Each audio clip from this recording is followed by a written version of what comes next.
If you want to sit at the table, pull up a chair. Welcome to Let's Bring It to the Table, where we talk about how to enhance our lives by addressing issues that specifically impact our life. Today's topic, we're still in the series of Black people, we got to do better. And today's topic is, I lost it. It's called Black People Problems. Are they really Black people problems? Is it really a Black people problem? So, Alois, do you have anything you want to say about what do you consider a Black person problem? Oh, it's a lot of list of issue of Black. First one I want to say is lack of communication, um, and unity and peace, and working together, family, especially family. How to deal with family, how to socialize. I mean, it's so much that so yeah, it's like we do have people. All of us have problems, but mainly, yes, Black people have lots of problems. Okay. Everyone, don't forget to share, comment, and like this live. If there's any stars out there, you can click on them as well. And also share the page and invite people to the group. You know, we need to start communicating more. There's a lot of interesting topics or statements that's being put in. We need to start talking about more things than, just here. But Pat, are you able to talk? Give me like 5 minutes, okay? Okay. Okay. Well, for me, there's a lot. There's about 5 different Black people problems, and Alois hit one on the nail, which is communication, which is a big problem, especially when we look at things the way that we do. And I'm gonna say this again because I feel like it needs to be said. Anyone on this platform or anyone who coming in, it's their perspective. It doesn't make it right. It doesn't make it wrong. It's just a perspective of the way it's interpreted of other people's understanding. You know, it could be based off life experience. It could be based off education. You know, it's a slew of different reasons why people have the perspective that they have. It doesn't make it wrong or right. So, understand that it's nothing to judge. It's just something to open your mind up to and get a better understanding. Don't be closed-minded. Closed mind don't get fed. So back to communication. Like Alois said, that there's a lot of problems out here with the way of communication and the understanding of communication. You know, I feel that with Black people, I don't care about all these other races because that's on them. But with us, with everything that goes on in the United States, we should not be taking what they tell us about us as gospel, because it's not gospel. You know, I'm finding it really crazy that almost everyone is always talking about Black women are not submissive enough. Black men are pookies and ray-rays. Black men don't want a successful woman. Black women want a man with 6 figures. It goes on and on and on. And then people are recognizing the battle against Black women and Black men. And I mean, it's like it's being fed. I mean, people are bringing in statistics. People are talking about the history. One guy, he had to sit up there and beat on his little chest and say that he had all these degrees and that he was able to talk about the history of how we came about and how things are and the way the mind development and how the DNA structure was. And I thought all of it was funny to me. You know, because my thing is, it's his perspective, but it don't always make it right. Then you have women, they talk about how we are the superior of all races as women, and that Black women, we carry this gene and we should be worshiped and we should be catered to, and Black men need to bend and bow. And I just find it's for me, it's a whole lot of craziness, because my thing is, the one thing about communication, y'all, please hear me when I say this. in order for us to unite as a Black people, we got to stop letting the Europeans and other people tell us how we supposed to be. If you go back, if you want to go back in history, okay, bet. Let's go back in history. Let's go back to the Black Wall Streets of America, Oklahoma, Florida. Y'all know the list that I gave of all these people at these, hello Kermit, all these people who were that's here, and they live, they thrive. If you go back and you look at the pictures before the destruction of Black Wall Street, you would see that these people had towns, they have nice stores.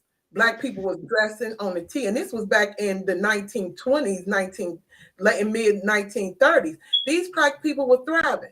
But when you look at the pictures during that year, because that's during Depression, the Great Depression too, and you look at the pictures of the white people, they was living in slums, they was living in shacks, they were living in different, that we weren't doing.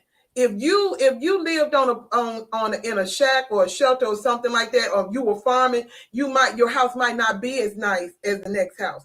But they're forgetting the key element when I bring up Black Wall Street. It's the fact that these people aligned themselves. They got an understanding of each other, and they built from that. They all had a common goal. They wanted a better life for their family. And I think that as Black people, I think that's where our problem is that we don't communicate enough. We don't listen to understand. You'll take something somebody say and just because it triggers you and you run with it, or you don't ask the right questions to get the understanding so they can explain it. And then so that's when you got the men against the women against men, and it's a bunch of bull crap. All the other races don't have these problems.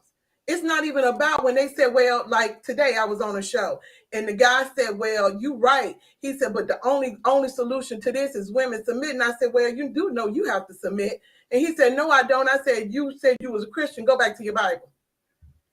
I said, we both have to submit. It might not seem like it, but we both have to submit. So don't sit up here and say what the next don't have to do. The type of woman you want, she don't exist. She never exists. Even when they bring up grandmama and them, I know some grandmamas that were gun toters, stick beaters. They didn't play them games. They did not play that. But they kept their family solid. You know what I'm saying? And people don't get it. They don't get that when it comes down to communication. Kermit, how you doing? Fine, and you? Everybody. All right. Did you have something you want to say about Black people problem or about communication? Oh, it is the key to everything, you know. Now I let me touch on communication from a male standpoint that I hear from a lot of guys. Um,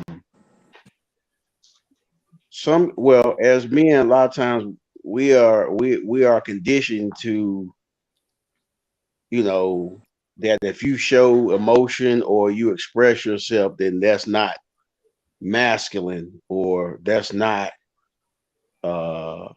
you know, you should hold things in, and you should, be, quiet. And a lot of times, that, I guess what I'm saying is it's perpetuated that their strength in just being silent all the time instead of being able to effectively communicate.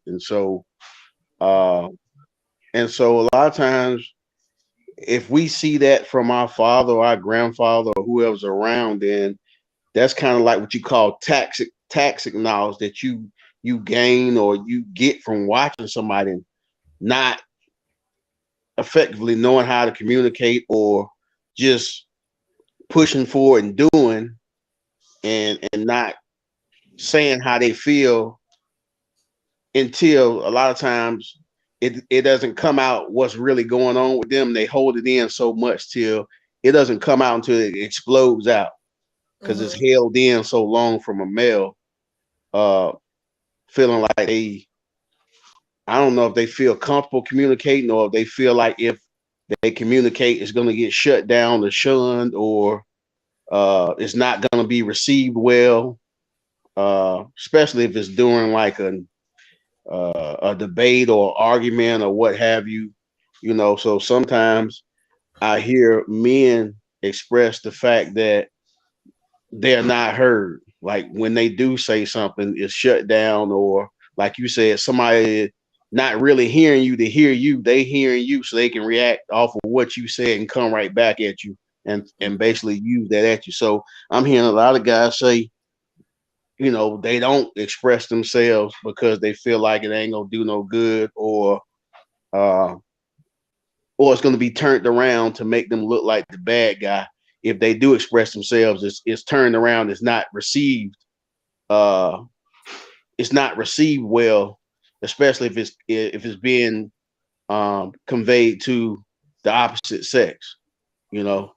And so a lot of guys, they don't communicate with their, I'm seeing a lot of guys say they don't communicate with their spouses. They just either hold it in, don't say anything, or they communicate amongst themselves, other men. Mm-hmm.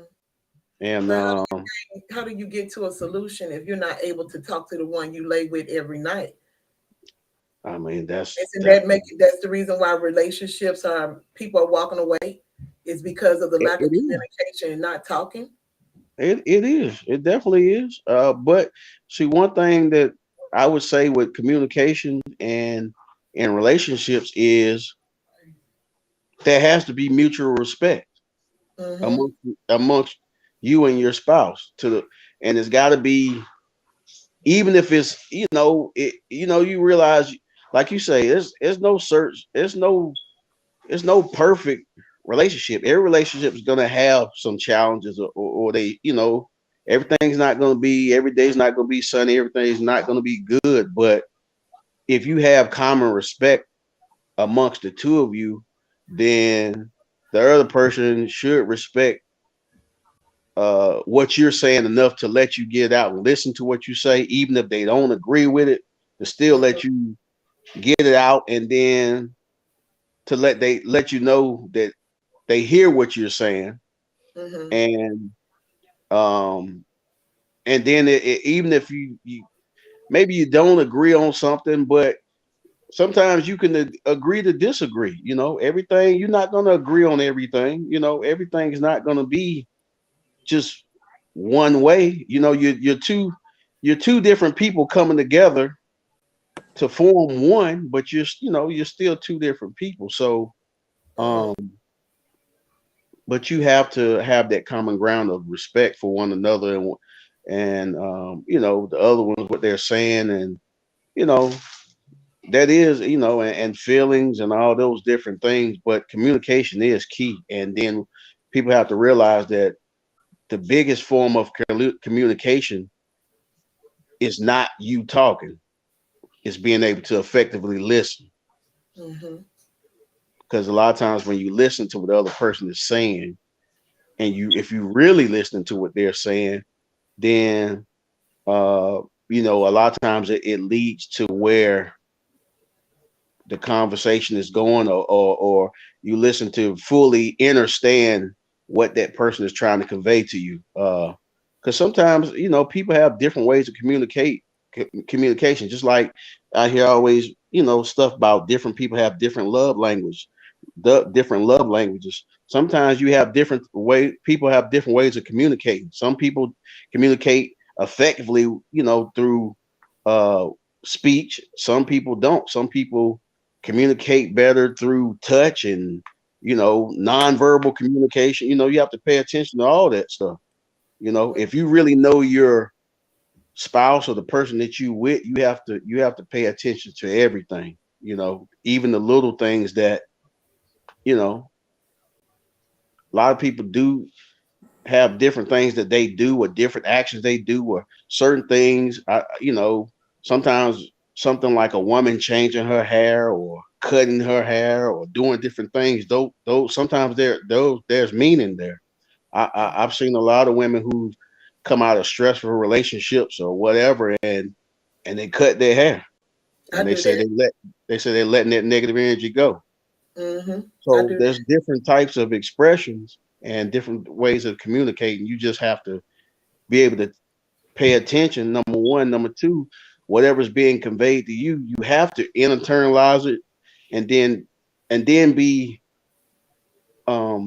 you have to be transparent enough with yourself to take whatever that criticism or whatever that might be that is being given to you, whether you like it or not, and you have to be able to take self inventory of yourself to see if there's things that that you need to change to make things go better and smoother for the both of you. I feel like that that has to happen on both ends, Right.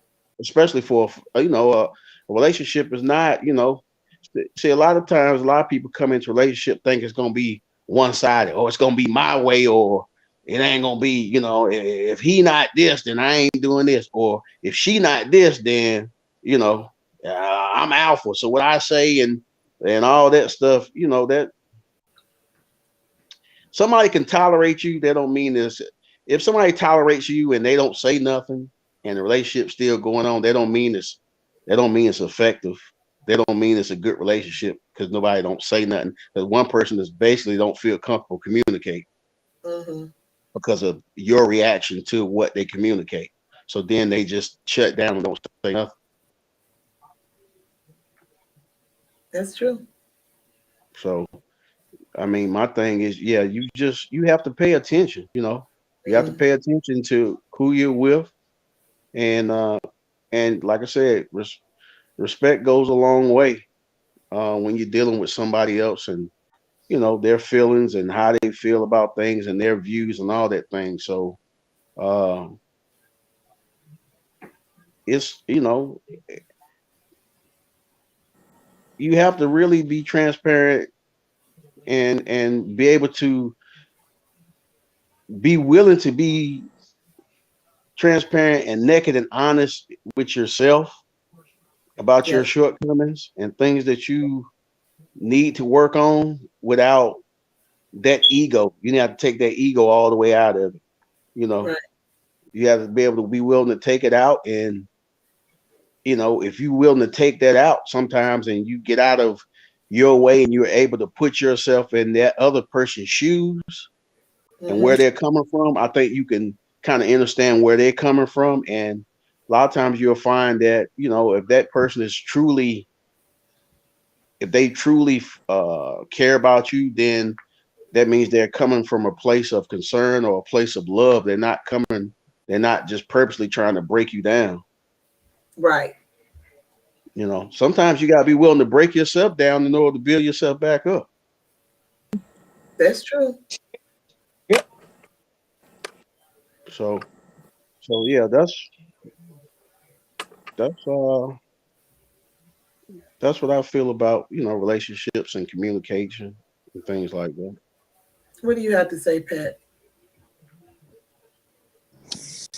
Um, I want to say that just the way we were taught or treated back in slavery, back to when um we were slaves, or if someone told you because we weren't there. But just think back. The slave master wanted your son or your daughter, and what they would do. Oh, that's a strong buck, and the mom would probably say he has a limp, or he this or he that, something negative. Or if that's a good wench, meaning the girl, she's fresh, she's a fresh wench. Mom would probably say, well, no, she's a little slow, and that was then tearing the children down because she did upon as being something valuable and being taken from her and you follow me? Mm-hmm. So that way she's tearing down from back in slavery so that the white man would not take her and, and pass them on to another family or whatever. So just hard for some people to accept compliments because they're just, if you talk to a friend or somebody and you say, "Oh, your son is very smart. Oh, yeah, he's great in school." But sometimes, the mom said, "Well, girl, you got to see, So you have to think back to why we sometimes tear down one, have these negative problems where we can't uplift one another. And back in slavery, it was done so that they weren't taken from us. Be such valuable, and they wasn't taken from us. But that is to tear down one another or not to accept compliments. So I see we have a problem there too. Okay. Anyone else have anything to say about concerning what she said?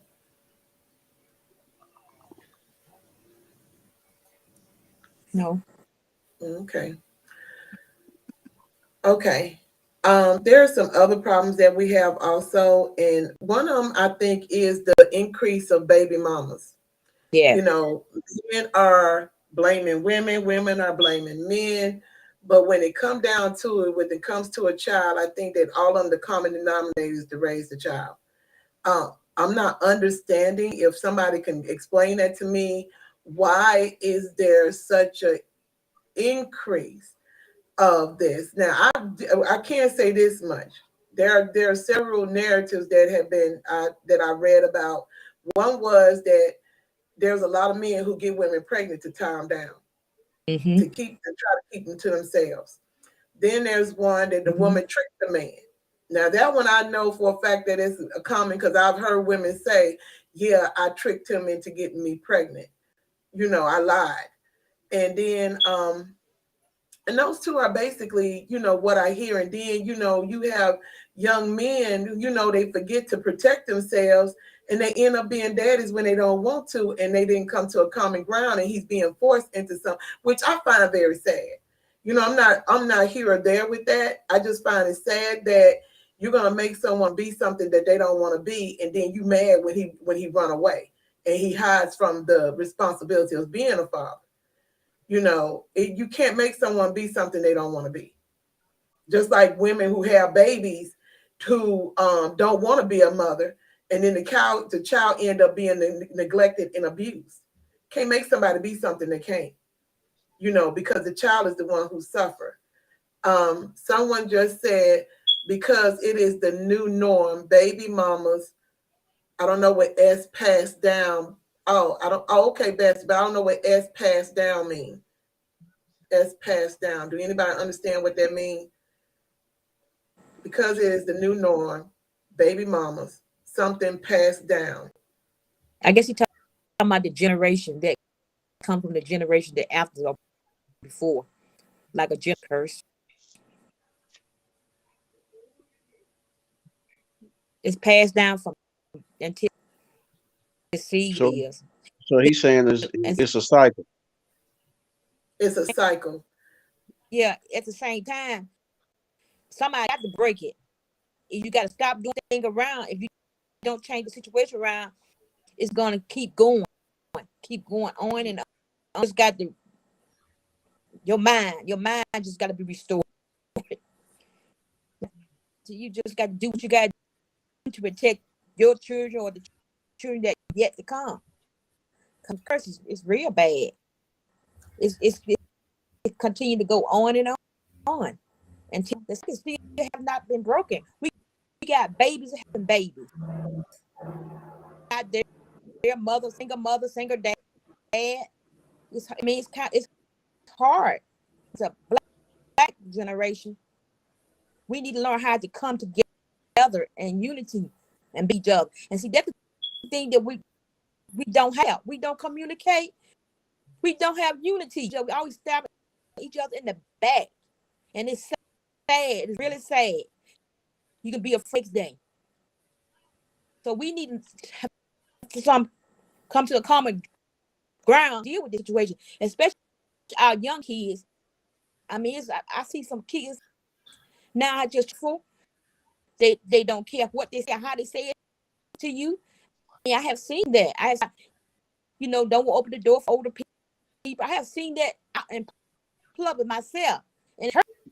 It really hurt. You got your elder people just, it help you. I mean, can I help you? What can I do for you? You got some that won't even open the door for your elder people. So it's like go on and on. When is going to end? And when we gonna come together and be our unity? Some of us we do. Some of the doors are open for us to do what we need to do, but others we got to come together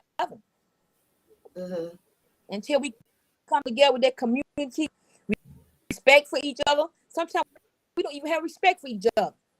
But how does that inlay into what we were just talking about with baby mamas and the baby daddies? Kermit, you froze. I hope you know that. So hopefully you'll be able to get back on track. Because my thing, okay, here you go. What did you have to say, Kermit? What about what Lois was saying? No, about the baby mamas and baby daddies. How can we kind of make that increase into a decrease and get people on the right track?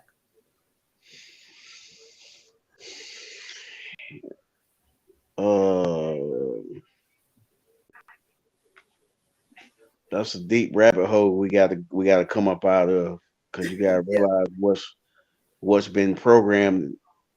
It's a well-fined oil wicked machine that you're dealing with. You're dealing with so many different things that's been put in front of you to keep your attention off of the things that we used to value. You got TV, you got the reality shows that's showing like this is cool to be, a baby mama or a baby or ratchet. You got videos that they showing. You got social media. You got a whole bunch of things to deal with. This making it all right to not. It's basically teaching our kids that it's all right to not be like grandma and granddaddy. That's okay not to be in a long relationship, and and that's cool, and acting out and showing out on each other, that's cool. And so you got a lot of stuff you got to dig through, even when you're trying to train up a child the way you should have them go. It's almost like, if they turn on TV, they're exposed to it. I don't care, even if in cartoons, they got it in everything. You showing, I can, even the cartoons we grew up on, we never took into account why different episodes when Bugs Bunny was acting like a female and acting, putting on lipstick and stuff, and now you see it with other cartoons and SpongeBob's, and now they got straight up cartoons where there's same sex relationships going on. So that TV that tells lies visually is programming your child from the age that the young age. If it ain't on TV, the kids is, you see small kids who can't talk. They know how to work a smartphone. Yeah.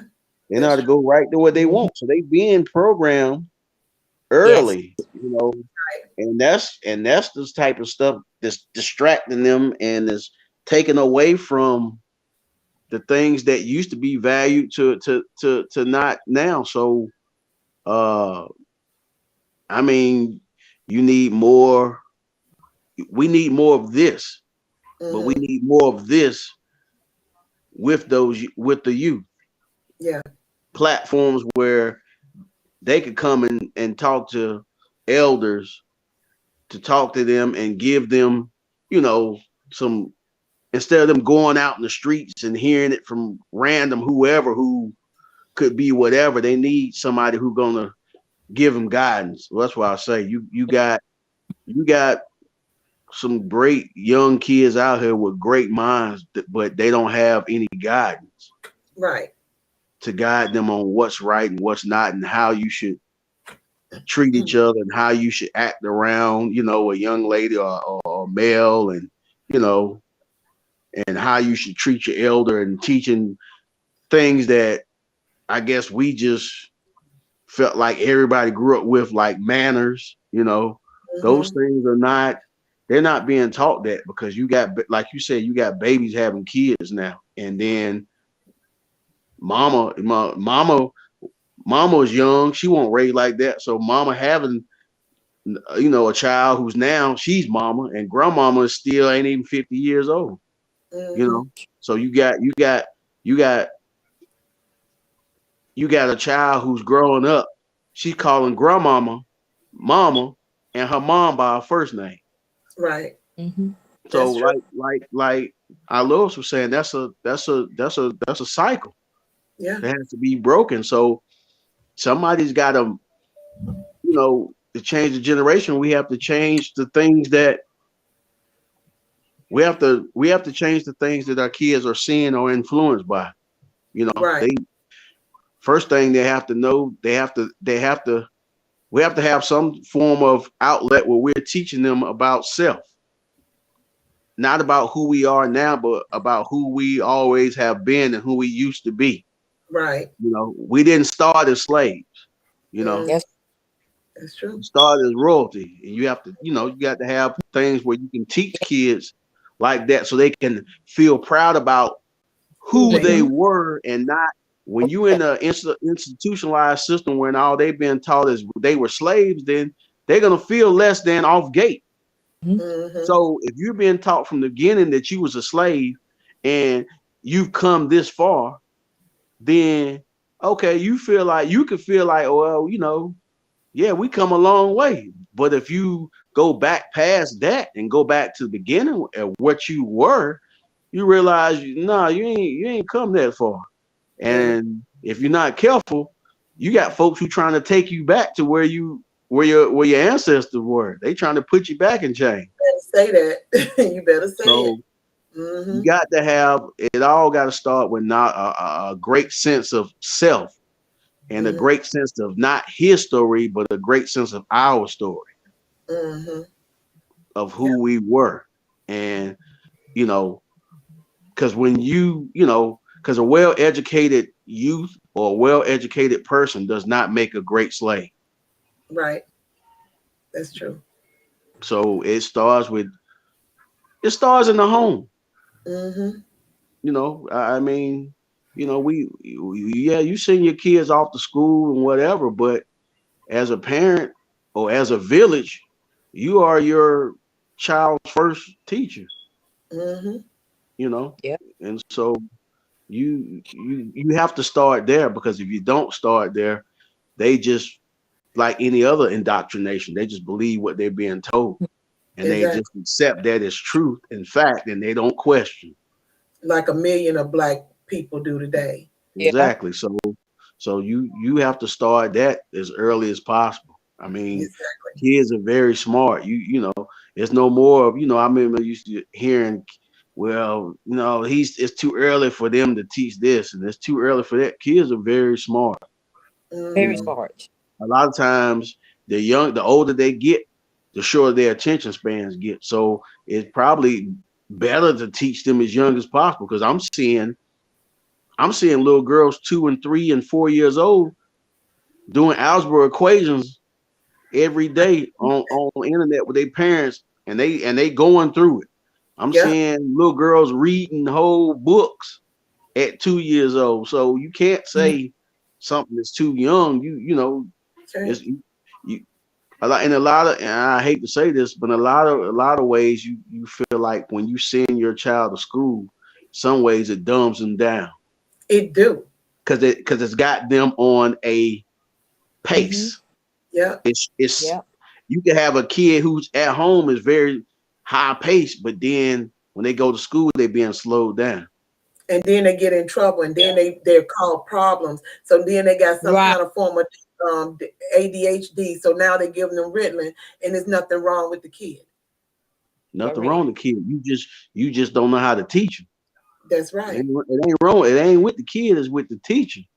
Right. You gotta be able to. You gotta be able to stimulate. You can't be a facilitator and just be there to get a check. You have to really be able to teach, and being able to teach and educate. You really have to know your students and know which is the proper way that they learn, because everybody don't learn the same either.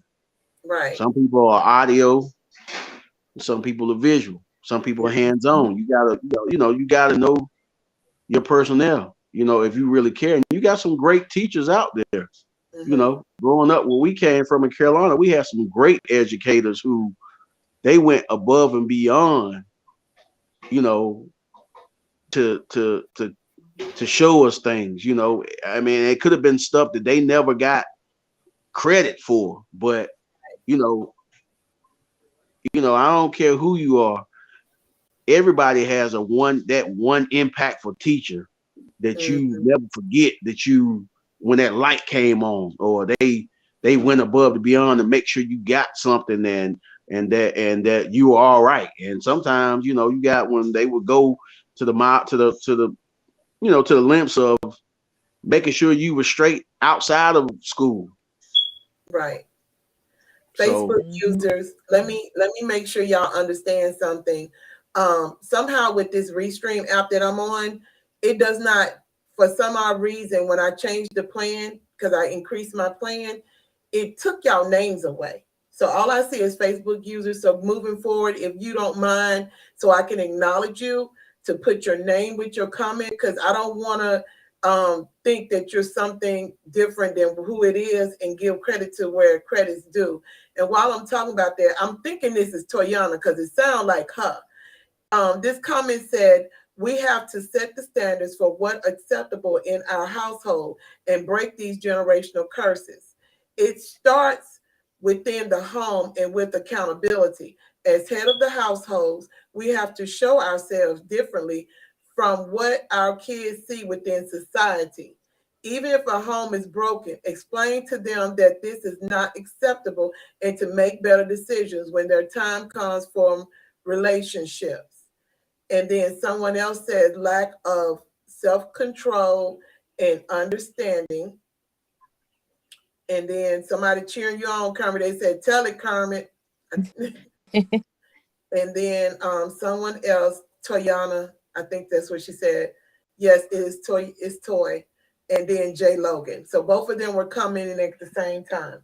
So we have to get an understanding. Something else that I thought about when y'all both were talking, and there's a lot of women, well, I'm not going to say a lot, but there's a percentage of women who teaches their daughters, and it goes down to generation. That's why there's young mothers and stuff, is because they teach them to get into a system that never was created for us.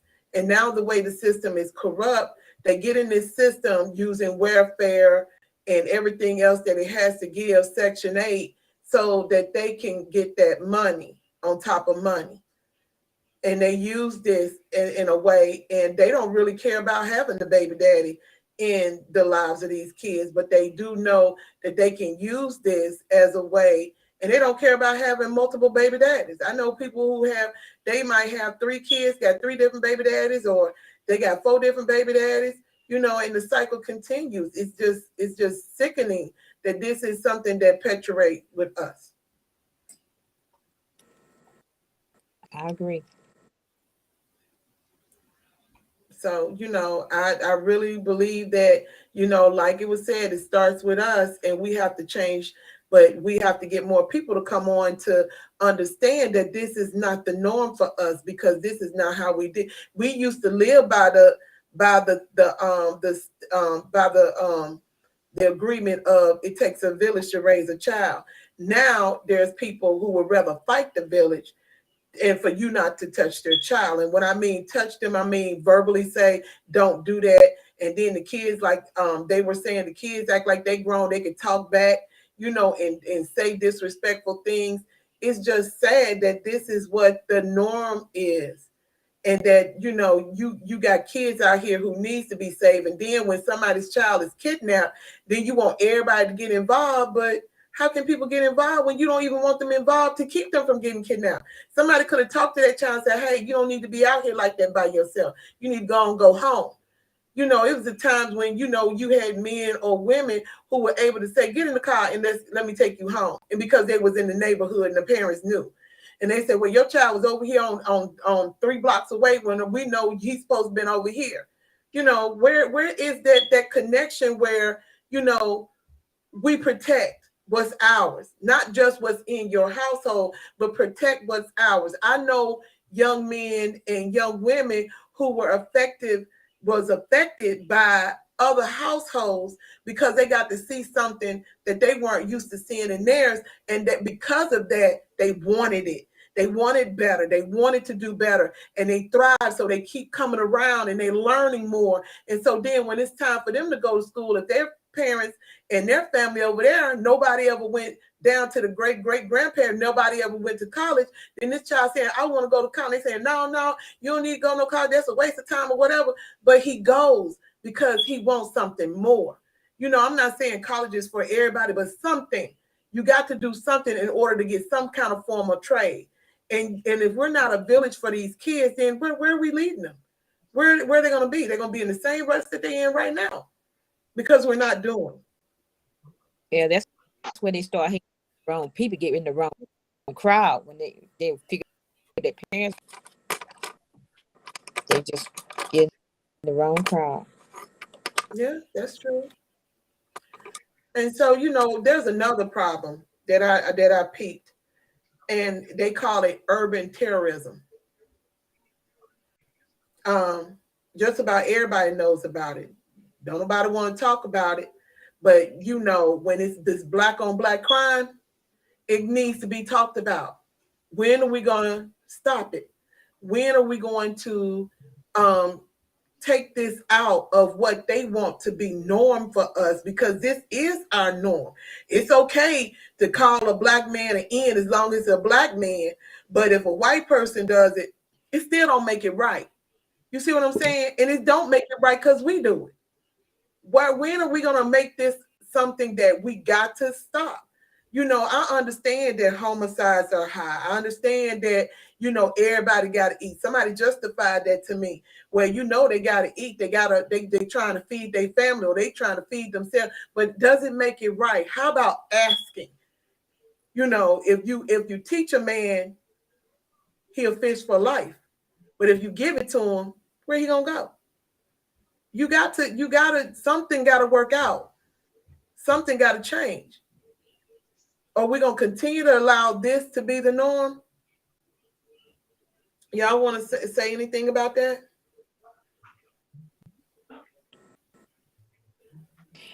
Yeah, black crime, and the other race know that, and they see that thing on have black crime on black crime, and we need to come together. Like we're not unity, we're not unified, and that's why so much black crime happen. And they love every time we end up killing, hating ourselves, and it's sad.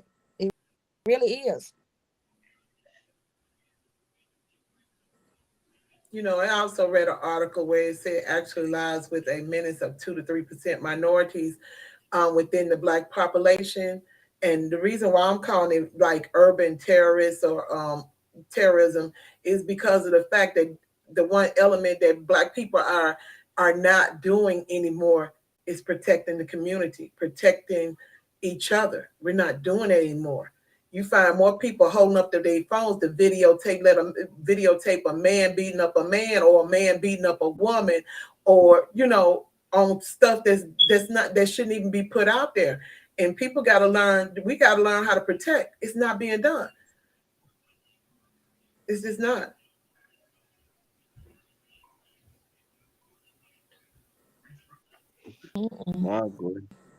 I agree. In the community, don't even communicate. You can stay in a subdivision and not even know your own neighbors. Hey, That's true. That's called a neighborhood. That's not a community. Yeah. Mm-mm. Community, yeah, when everybody used to get together and knew each other, and like you were saying, Sonny, when your child is on the other block, you got neighbors looking out for that child on that block. And if they not home by the time the street lights coming on, they telling them to go home. The street lights on, or the street lights about to come on. So yeah, it's a different. It's definitely a different time. Um, uh, I keep saying this, and and I know it's. I don't know if it's an excuse or whatever, but they got this thing running so much like divide and conquer like they want it. Mm-hmm. Right? Because we are not normally. We don't come from a place of that survival of the fittest. I got to get mine, so I'm gonna take yours. That we don't come from that, but Right. you were taught that by your oppressor. Mm-hmm. That was your teacher who taught that. They come Mm-hmm. from that. We came from tribal living, you know. Yeah. Uh, that's Where the that's the way whole we tribe come from, ate, not just one person ate, the whole tribe ate. Mm-hmm. right? So you know, it's it's a lot. Again, you got to be able to get some people that's that's committed to be able to go out to these youth and reach out and show them something different than Mm-hmm. what the norm for them is, and like my wife was saying, letting them know that this is not the norm. This ain't Mm-hmm. how things supposed to go, and this ain't how we used to do it. And let me show you, what the norm was or what it is, and because you know people have gotten um, people have become functional being in this living in dysfunction, Mm-hmm. That's and true. they see that Yeah. as normal Yeah. when it's not. But a lot of times, I would say as a kid, and a lot of times you don't know what's possible, and you don't know what norm is, and you don't know what's outside of your community or your house if you haven't been exposed to it by somebody, Right. somebody to show you that there's a better way, or there's somebody who can show you a better way of what you're trying to do, or because a lot of times you got people who grow up and haven't been outside of their own city, so they don't know anything other than what they see, Mm-hmm. so a lot of times you gotta have, we had programs like 4-H and Upward Bound and different things like that where Mhm. kids were able to come out of their neighborhood and go somewhere and travel and take trips and see different things, and you had different things like that where you already know when after the 70s, late 70s, early 80s, they start taking these programs out of our schools. They start taking down the resources where you know you could get certified as plumbers and HVAC and electricians and all kinds of things where you could still make a good living for yourself even if you didn't go to college. They took Right. that away. Yep. They took that Yep. away and they started pushing go to college. Yep. Mm-hmm. So they can make more And the money. problem with it is with college, Yep. like you said, if you're not into that, or if you not that type of learner, or you're not ready for that, then the other type of slavery that they work on is to start you off in debt. Mm-hmm. Mm-hmm. That's another way, another rabbit hole they get you with. They Yeah. got you in debt. So when you get in college, you get 17, 18 out of mom and daddy house for the first time. And now you got credit card companies sending you pre-approved credit cards. They're already playing on you right then. Oh yeah, we Mm-hmm. trying to set this one up for life. Mm-hmm. You know, gonna get you in debt with the credit card. Then you went to school, but you really didn't want to go to school, or you don't know what you're going to school for. Then you drop out. Now you got a defaulted student loan that's accruing interest every night at midnight once it's in default. They got you again. So that's why I'm saying this. It's so many traps set. And we You fall know, for I mean, yeah, Yeah. because because you're fed the illusion that okay, this is something better for you. Everybody, I don't, everybody has the illusion of okay, I'm going to school to better myself, but no one tells you sometimes you can go to school and graduate and get out and still not find a job in your major. them. That's true. I work with so many people. When we worked at IBM, I worked with so many brilliant people. I worked with a guy who had a PhD in chemistry Mm-hmm. and could not find a job. But you Because he Wow. got to gotta eat. have the experience. You got to eat.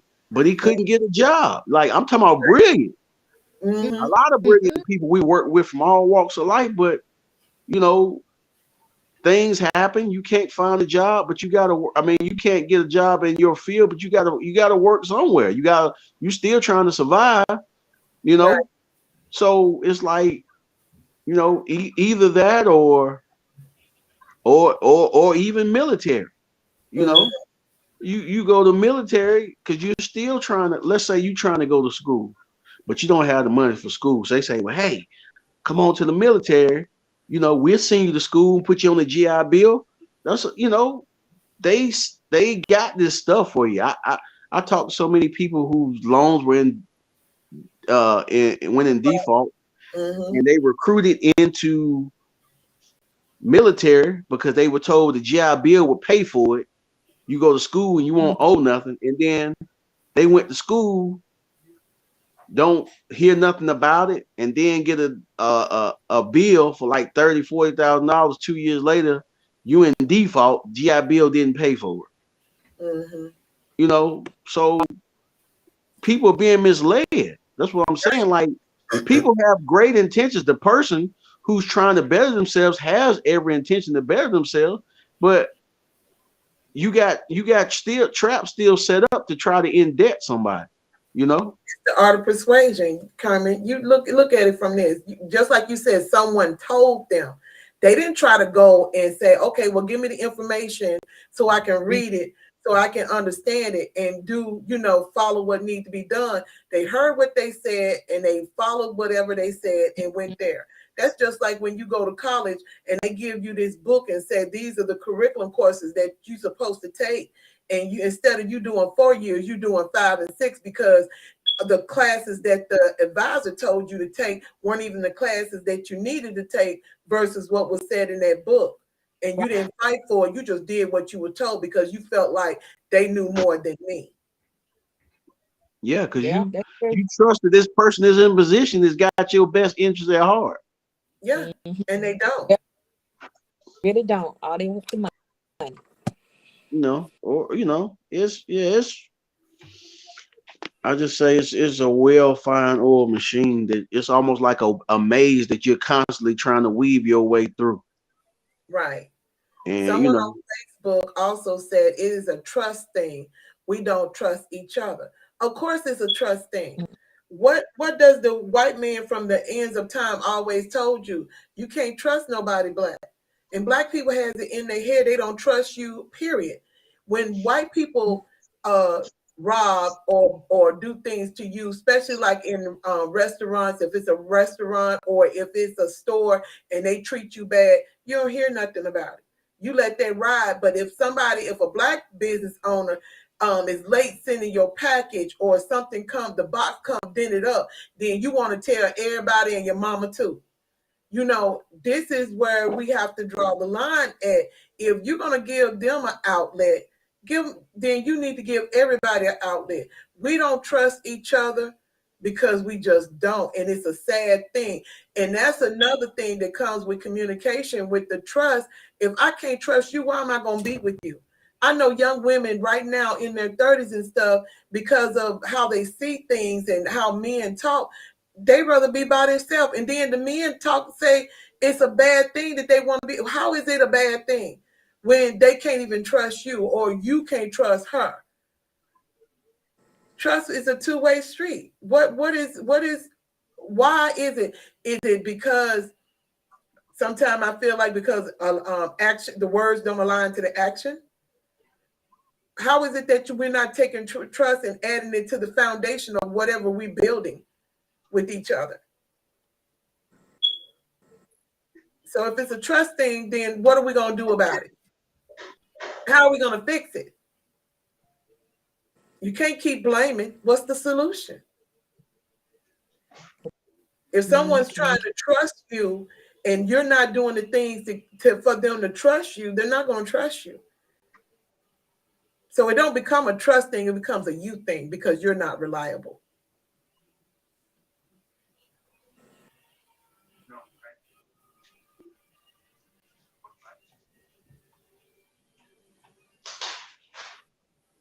So even with that being said, I also felt like a lack of diversity is a problem as well. And when I say a lack of diversity, sometimes people see diversity as, other trying to bring two different races together, but I'm not talking about that. What I'm talking about is the lack of diversity of when people, the dialogue that we have with each other. You got those people we call Uncle Toms or the race trader or the sellout. What about how can we change that so we can be a diverse people together to where we can build politically and socially and economically? When you got people who like me that overthink, or you have those thinkers who wants to, build, and you get shunned for it. You get shunned because you're trying to help a Black person. Oh, you think you this, you think you that, and all I'm trying to do is help. So if that being for people to be a hypocrite on that, how can we change that outlook to where everybody gains? They got to be. We need to start being honest, trust each other, and be reliable. We need an honest dialogue about our own race, in order for people to really understand. You can't get mad if you got a collective group. Let's say we had a collective group. We're all alike thinkers. We all are trying to gain something and build something. And we go and we build our own Wall Street. We buy a mall that's down, or we buy apartment buildings and we rebuild those, and we're building this community. Why shun if you don't have an idea and you're the one that's complaining? Then try to explain what is it that you're not gaining with this? What is the issue? What is the true issue with or what you see as a problem? Or is it the fact that you feel intimidated? I'm not sure, because of this lack of understanding each other as Black people. When I'm saying us alone, what is the problem? Go back to trust, honesty. Yeah, I think he having connection problems. Yeah. What do you have to say, Kermit, my brother of wisdom? I don't know, my connection. So I'm trying to take me up out of here. They don't want to let me. Yeah, that's that matrix. That's that matrix. You said something they like. What was the question you had? We were talking about lack of diversity within ourselves, within Black people. You got some people that call Uncle Tom sellout race traders, or you got the ones who overthink and and people looking at them like they think they better than somebody, and when all they're trying to do is build. Right. And when you got us that think, when you think about it, you do have traders that come in. If you got a collective group and they in sheep clothing, and then they sitting up here and you're trying to build, and then they're over there doing things or telling other people what y'all are doing in order for you not to build. It's always So how been can that we way. change that? It's always been that way. But how can we change it though? I know it's that way, but sometimes I think that if we can come together better with an honest Well, dialogue about things, and for us to build, then those who are independent, and when I say Black independent thinkers, I'm talking about the ones like you, Toyana, my brother, and the list goes on, that we think we don't allow what society say or what social medias and the government say to depict in what we want as a collective, or as we mm-hmm, want as for our families. mm-hmm, We It's a world outside of a world, that does not touch that surface of what somebody's saying. You have to walk along with everybody and get along and understand, and if it's said, then this is the way it's supposed to be. It's not that way. no. Uh, Thought process, well, all one thing you, I got to come. What you say, Lois? Our thought and our process all got to come together and to build on. Mm-hmm. So we start bringing things to front. well, first of all, we have to realize that as a people, we are not a monolith. Everybody don't think the same.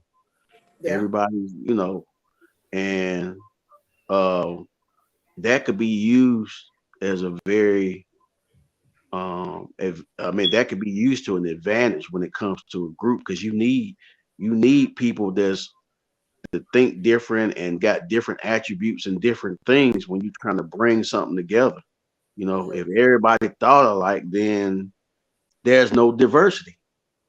Right. You know, so you have to have people that are good, and some people are thinkers, some people are doers, and you have Mm-hmm. to put people in position to shine at their attributes. Right. You know, um, that's you have to realize where people are. You have to learn how to meet people where they are as well, and so that you know how to communicate with them so they're not feeling like, oh, you think you smarter than me because this you sometimes you have to meet them where they are and be able to, you know, get down on that level and communicate to where they truly understand where you're coming from, and they Mm-hmm. know that, you know, you're not coming from a place of malice. You're coming from a place of truly truly being what the true meaning of patriotic is, and that means, you love your people, you know, you know, good or bad, indifferent, a lot of times you realize as a messenger, the very people that you're trying to help is the very ones that are trying to fight you the whole way. Exactly. Boy, And and it hurts, but Yeah, at it do. some point, those wounds you get turn into calluses. And as a messenger, your job is to deliver the message. Now, whether they take it or not, That's you on them. learn that that's not on me. Mm-hmm. mm-hmm. But as a messenger, the job is for you to deliver the message, because you realize that your information that's come through you is to be to deliver it to somebody else. So for you not to say nothing, you're not doing your job in delivering the message. Mm-hmm. You're just as wrong as the person who is ignorant and don't know it, because you Yeah, held that information for yourself. And information is not Mm, yours to hold for yourself. It's to be it's not. transferred. That's true. that's what ours do. Don't So want to share. you once you know your purpose and what you're here for, my thing is you just have to walk in that and be who you were destined to be. Mm-hmm. You can't worry about how it's going to be conveyed, or people shunning me, or people laughing or people, whatever, if I've done what I was told I need to do and I've given you the message, then when things start to turn around and you start to see the way of the world for what it really is and different things you might start to see that might trigger something that I said or you said, and they be like, dang, you know what? Such and such told me. Then they can't go and say that the messenger didn't deliver the message. Right. You got it when you got it. Hopefully it's not too late, but it was delivered. Right. It may not have come the way that you thought it was gonna come. You see, a lot of times people meditate and they pray for things, and because it doesn't come the way that they got in their mind is supposed to come, Come on with they don't take it. Exactly. So it's like somebody on top of the roof and the flood's coming, and you didn't had a whole bunch of people in boats come by and try to rescue you, because the boat didn't look like what you thought it was supposed to look like. Right. You felt like that won't it. That won't. No, that ain't. I'm waiting on sunset. But and then the whole time you don't realize, okay, I didn't deliver it. I didn't. I've answered your prayer several times, and you basically not taking it. That's true. So a lot of times things do come in ways that we don't expect, but you have to have the discernment to be able to recognize it when it comes and when it's in your face. Exactly. Hopefully not too late. So everybody's not going to be the same, and what you're going to realize is that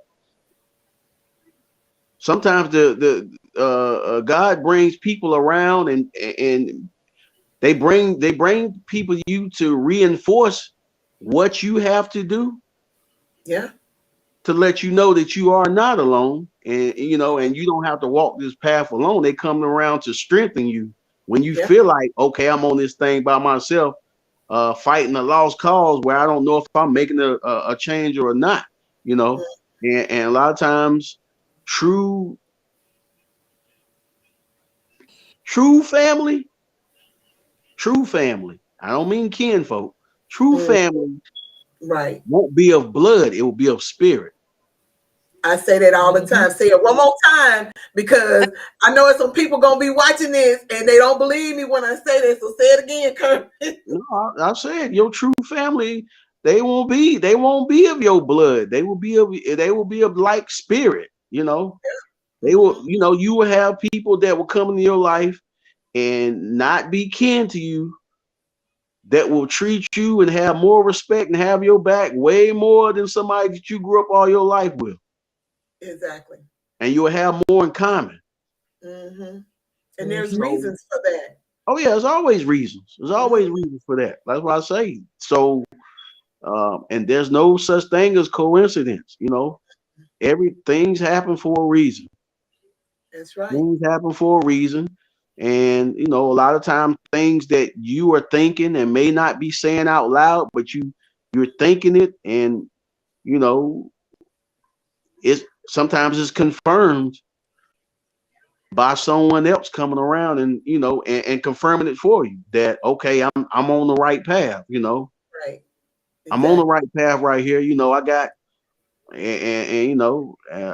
I got some like-minded people that's on the same path with me. So I don't feel like I'm off, or I'm crazy, or I'm not, I'm not the black sheep, or whatever type of stigmas they try to put out there on you. But right,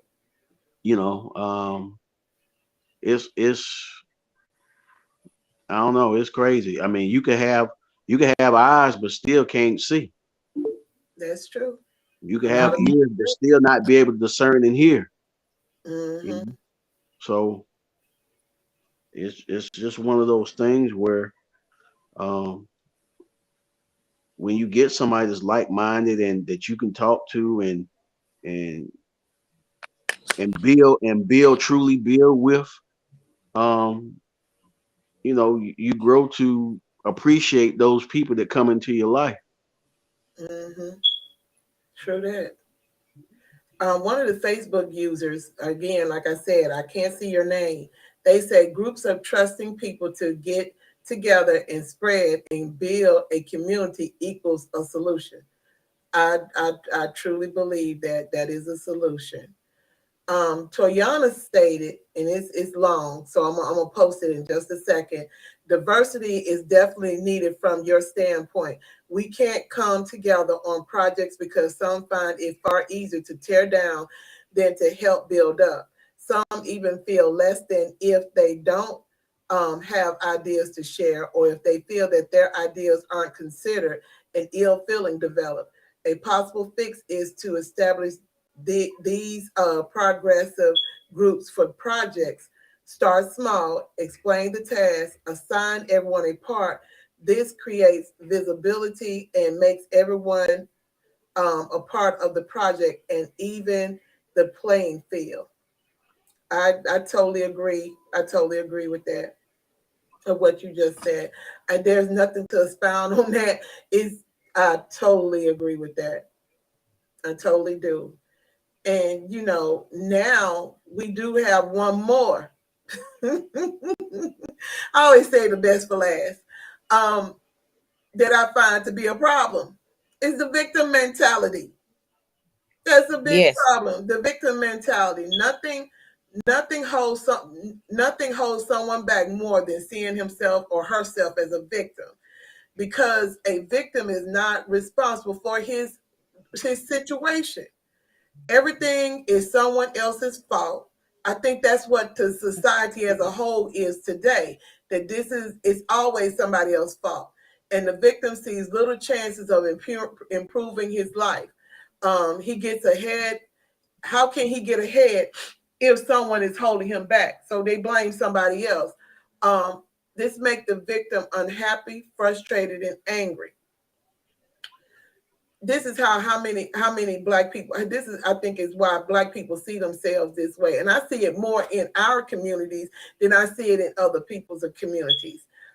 This victim status becomes the primary identity, not just the representative, but this comes in and it rules their ideology, um, which you can call it what, victimology.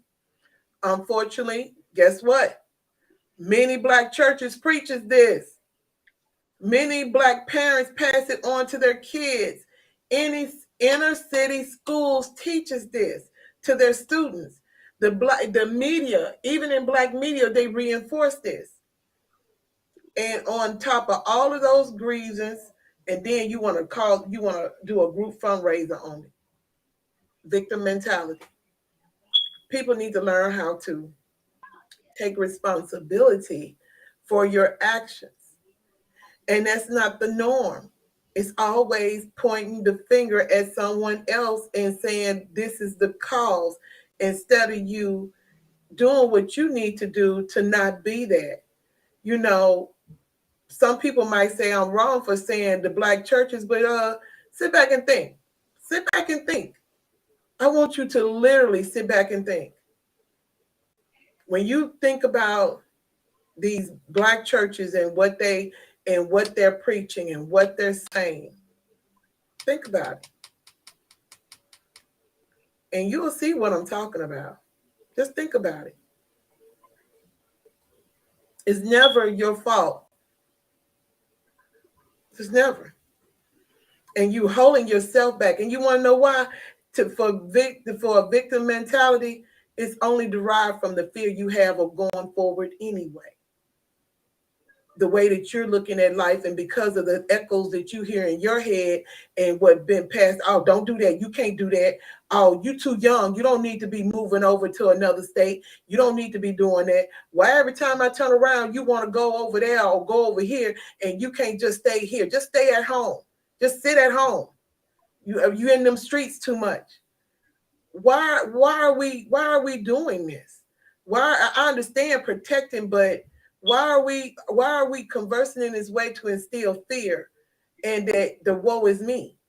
Why is this being enforced? Anybody want to say anything concerning that? Just hit everything on the nail.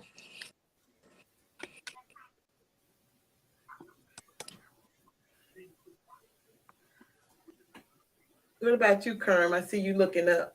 What do you have Oh, to say about the victim mentality? oh well, there's forever the victim, like you said. Uh, Mhm. because when you're the victim, like you said, you don't have to take personal accountability. It's always somebody else's fault why you didn't get Yes. this and why you didn't have that, and you never have to look at yourself in the mirror and say, maybe it's me. I'm the common denominator in all these situations. It's me and another person. It's me in another situation. It's always you. So when Hmm. you point the finger, you got another one pointing back at you. That's You always the common denominator. So um Yeah. and it holds a lot of people back with a lot of potential because like you said, that false evidence appearing real, that fear, hmm you know, always. That's the key. You know, it's been working so good. So like I said, they got it. They did a great job. It's been yeah. working so great. You know, you've been working real well. And like you said, it's reinforced with all of your surroundings and everything that you into is almost like it's being beat into you constantly wherever you go. TV, school, news, church, everywhere you go, it's being reinforced. hmm It's been beat into you constantly. So basically, you've been indoctrinated, with fear, of hmm what if I do this and what if I do that and what if I question this and you ain't supposed to question this. Why hmm not? Right. How I supposed to know if I don't? You know Exactly. And I Yeah. why? question Yeah, everything. why am I being shunned or kicked out of something just for asking the question? I thought Right. if I ask, I'm asking to gain a proper understanding. I'm not asking so I can not know. I'm asking because I want to know. I want to know. I don't want to have to guess and hope. I want to know. Right. We're in the information age. And in the hmm information age, ignorance is a choice. Yes, that is true. That is so true. Especially, Toyana especially, just go huh? ahead. Go ahead, finish, and then I'll say what Toyana had to say. Go ahead and finish. No, I was just saying it's a choice, especially when you gotta, you know, you have people asking you questions while they got a handheld computer on in their hand right here where you can go and Google and YouTube anything. They ask you questions. They Google Mhm. or go look on YouTube for what's hot, what's not, what's all this, but they don't use it to ask questions. Right. That's all I was That's gonna true. say. Okay. Toyana just said we need to get mad enough to fight back against being a victim. Seriously, if you feel wrong, whether true or not, decide to rise above it. Even if you are in denial of your part in the situation, push forward and change the narrative. We should be afraid to continue to be a victim. She is absolutely right. Yeah, we got to move forward above it. Um, it's things that people don't when they playing the victim, they don't take accountability. I take accountability. Like I always say, I speak for me. I'll take accountability. Even when I know I hadn't done anything wrong and you swear up and down I did something wrong or I upset you, I apologize. And I'm apologizing from straight up from my heart because I don't want you to feel bad about it. I don't want you to feel like it's your fault, even if we know the truth. He's shaking his head. Yeah. You say I shouldn't do that? No, huh? Don't show it. No, I didn't say you shouldn't do that. I was just shaking my head at what you said. That's all. Oh. Yeah. Okay. Y'all want to do your 2 cents? Who want to run first? Pat? Aloy? My my two is oh people are destroyed because of lack of knowledge. And we don't want do the right thing, understand the right thing, or what things coming from. We need to remind and start communicate together and understand each other.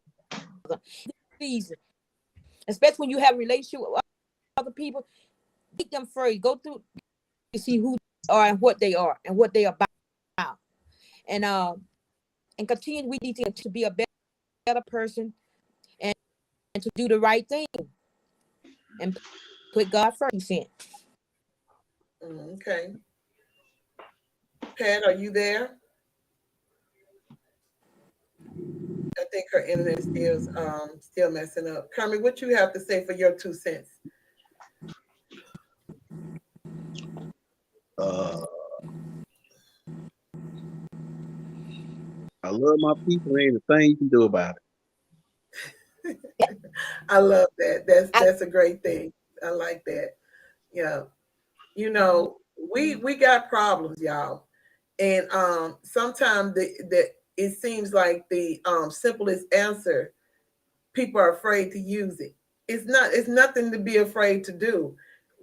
Some of this stuff can be solved way quicker than we're willing to allow it. We play the victim and we always point fingers. It's got to stop. It's no, this man, the man that didn't act right for me, and all men is this and all men is that. Start choosing better. Don't never lower your standards. Start choosing better.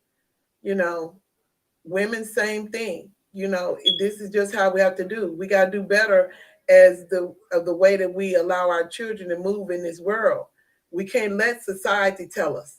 If we have our world outside that world, we got to make sure our world is strong enough to where that child is able to thrive outside of our world and not be torn between the right and wrong of what the world say, but know what we say is right and go forward with that. Because this world ain't here to make everything easy peasy for you. They're not, especially if you're black. So we got to change that yes, narrative. Next week, like I told y'all, watch John Q. We're gonna discuss John. Somebody said, Toyana said her 2 cents is bring your best self, network with each other, and be with your village. Be what your village needs. I can like that. I like that. I can get down with that. I like that. But next week we're gonna be talking about John Q. We're gonna, just like we did the other movie, we're gonna dissect this.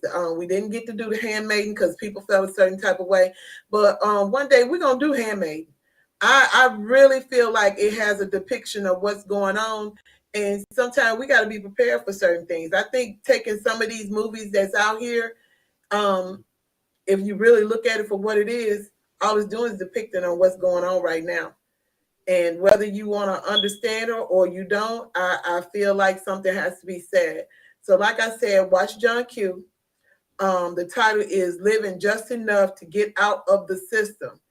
Um, and we're going to talk about it. We're going to talk about how healthcare and how it derives with Black people and how it depicts in this movie. So, we're going to talk about it. So, as I always say, y'all, every Wednesday we're here at 7 p.m. Eastern Standard Time. And so, as always, love yourself enough to leave the table when respect is no longer being served. And I bid you all good night.